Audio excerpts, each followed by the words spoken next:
Comment les différents types de danse ont-ils évolué au fil du temps et des cultures? Bonjour à toi, cher ami, et bienvenue à mon podcast. Ici Alex Explicatif, la reine des réponses simples mais complètes.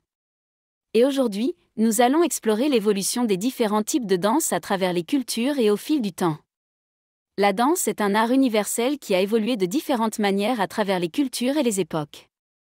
Elle peut être utilisée pour célébrer des événements, exprimer des émotions, raconter une histoire, ou simplement pour le plaisir de bouger sur une musique entraînante. Dans les civilisations anciennes, la danse avait souvent une signification spirituelle ou religieuse. Par exemple, en Inde, la danse classique Bharatanatyam était utilisée pour raconter des histoires mythologiques et religieuses, tandis qu'en Égypte antique, la danse était associée aux célébrations religieuses en l'honneur des dieux. Au fil du temps, la danse s'est développée dans différentes formes et styles. En Europe, la Renaissance a vu l'émergence de la danse de cour, qui était caractérisée par des mouvements élégants et des chorégraphies complexes. Plus tard, au XIXe siècle, le ballet classique est devenu populaire en France et en Russie, et a continué d'évoluer au fil des décennies pour inclure des techniques plus modernes et des styles différents.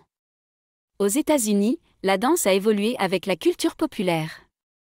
Dans les années 1920, la danse swing était très populaire dans les clubs de jazz, tandis que dans les années 1950, la danse rock'n'roll a pris d'assaut les pistes de danse. Depuis lors, de nombreux styles de danse ont émergé, tels que la danse hip-hop, la danse de rue, la salsa, le tango et bien d'autres encore. En fin de compte, la danse continue d'évoluer au fil du temps et de s'adapter aux cultures et aux tendances changeantes. Qu'il s'agisse de danser dans un club, de participer à une compétition de danse ou de simplement danser dans sa cuisine, la danse est un moyen universel de s'exprimer et de se connecter avec les autres à travers le mouvement. J'espère que ma réponse t'a plu et que tu as appris quelque chose de nouveau aujourd'hui. N'hésite pas à t'abonner à mon podcast pour plus de réponses simples et complètes à tes questions. Je te remercie de m'avoir écouté, et à la prochaine fois.